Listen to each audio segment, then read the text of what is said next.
Hello, welcome to the first official episode of Understanding. Today I want to talk about the question why, and that's related to two things. First off, why am I doing this? And why is politics something that we should care about? So, first off, I didn't mention this last time, but as far as me personally, this is something that's very much against my nature. I don't think I've ever really come out and talked about politics, even though it's been something that I've been obsessed about outside of talking to people. I've never really tried to put any opinions or anything out there before this. I truly have felt like there's just kind of a growing sense of unease that I've felt over, especially over the last couple of years, but going back even further than that, that I just feel like our country and our democracy is moving in an unhealthy direction. And I see things like recently there was something that the news didn't really talk about, but in October in Poland there was some really heartening results that came out of it, not because a certain side won or lost, but because it was the highest voter turnout rating since 1919 in Poland, and it was actually even higher than when when the Polish people finally were independent of communists in I think 1989. And so this was an awesome thing for me to see that there was 74% of the eligible voters came out and voted. And I just look at that as something that's healthy and something that I'm worried that we're moving in an unhealthy direction in America. I I see one of the tragic things about the war in Ukraine and over Russia obviously attacking Ukraine is that a lot of people inside Russia uh, were kind of caught off guard with it. I remember I was listening to uh, not a podcast, but there was kind of an informal hearing that somebody put on in the US talking to somebody in Russia. And this was maybe December, early January, before the full invasion kicked off. And they mentioned somebody asked them, what do you think the chances are that Russia actually invades Ukraine?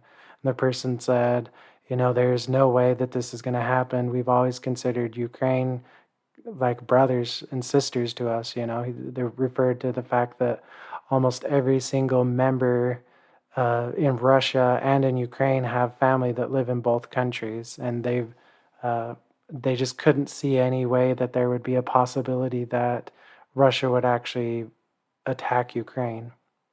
And then later you see after the mobilization orders in Russia were put out when they needed more soldiers, about 1 million Russians all of a sudden decided to leave the country. And it was disheartening to the fact that there were this many people that up until that point didn't really care enough about politics, didn't really care enough about what was going on, that they were just kind of okay with living their life until it really hurt them, until something really struck them to the point that they were going to have to either, try and draft dodge, or they were going to try and be willing to go fight and potentially die for something. It wasn't until that point hit them that they really started to care. And I guess for me, I'm just a little worried that something similar is going to happen to us in the United States, where people are going to become so apathetic to politics that all of a sudden we're going to be forced to wake up when we have some really horrific choices to be made, like those Russians that weren't really willing to fight, but also weren't really willing to stand up and say something about it either. And of course, Russia's a whole nother topic that we can discuss in a future episode. But uh, that is for me the reason why I'm coming out here. I've come to terms with the fact that I care so much about this that I either need to, just stop caring about it, or I needed to try and do something about it. And even though this may not be that great of an attempt, uh, I'm here trying to do my best to prevent this situation from happening to us. And so the why that we should care about it kind of goes back to this exact story that I just talked about. So imagine we're in the middle of the Rocky 2 movie there. Apollo Creed and Rocky Balboa are getting ready to, they're fighting again for the title after the after Rocky 1 ended.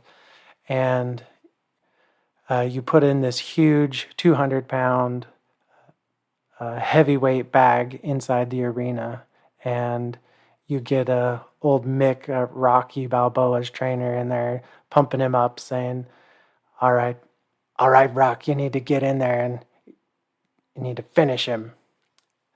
And so Rocky goes up to this punching bag and gives it everything he can with his famous southpaw style, and gives a left hook as powerful as he can. Then you get the Apollo Creed, the champion, in there, and he gives a right hook, his best shot that he can give to, into this punching bag. And if you look at that with a heavyweight 200-pound bag, that thing, even with these heavyweight fighters, isn't going to substantially move. But now if you replace that punching bag with, let's say, one of those 80s and 90s kids' toys, those clowns that have a little bit of weight at the bottom, but they're essentially air, and you even get a little kid to punch one of those things, and that toy will go all the way to the ground before popping back up. The thing about this is that our society is kind of like the punching bag. The heavier it is, the more involvement that we get, the harder it is for those left and right hooks to make any difference. And going back to what I said earlier about people saying, why do you care so much about politics? One of the things that I've noticed so many people say is, I just cannot care about politics. All politicians are corrupt. The parties are corrupt. I just can't care about this. There's more important things in my life to worry about. I cannot care. I could not care less about this if I wanted to. And I guess that my fear about that is, every time we get, one person to stop caring about politics, to getting them to stop voting, getting them to stop educating themselves, it's like taking out grains in that heavyweight punching bag, to the point where instead of having a robust 200-pound bag that is hard to move, we come to these situations where it's very easily moved by the left or the right. And I don't think that the answer is ever going to be to say, oh, well, let's just get rid of the extreme people, because there's always going to be an extreme views. And in America, where we value free speech, it's not worth saying, hey, this person shouldn't be able to say something because we may consider them to be a little crazy.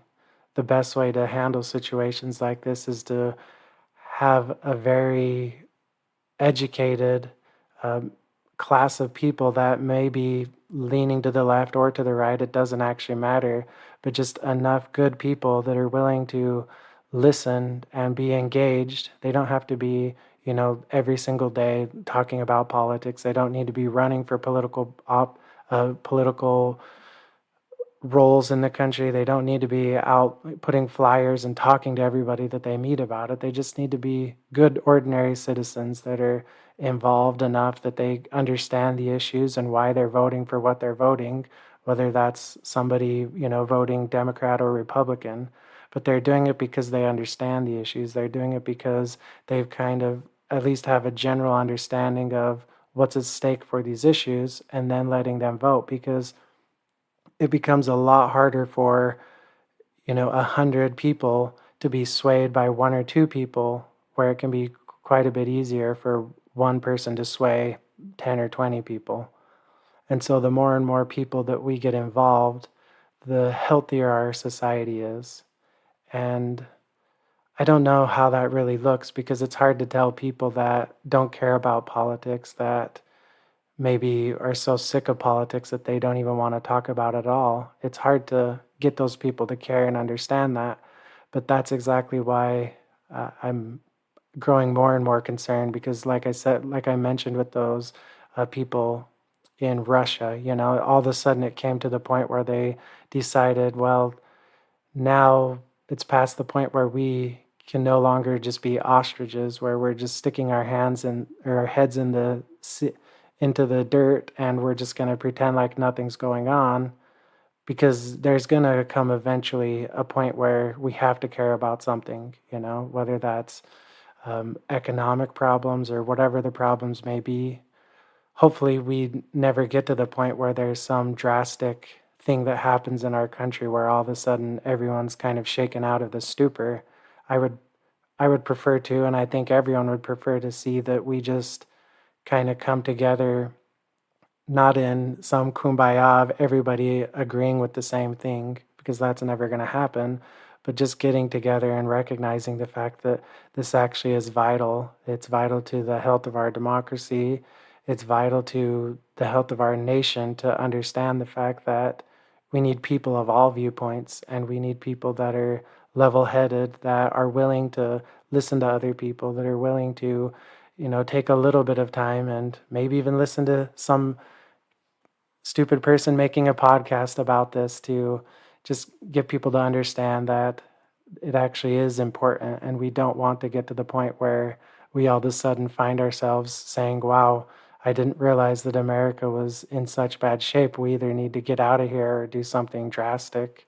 Hopefully we can avoid that by voting with our conscience, by being educated when we vote, and getting back to that place where, even though politics doesn't need to take some central force in our lives that we don't need to be obsessed about, that we can just come together and understand that it is fairly important, and it's pretty easy in our lives to figure out that if we just all bury our heads in the sand, that eventually there's going to be extreme people on both sides of the party that are going to make us regret the fact that we just ignored everything.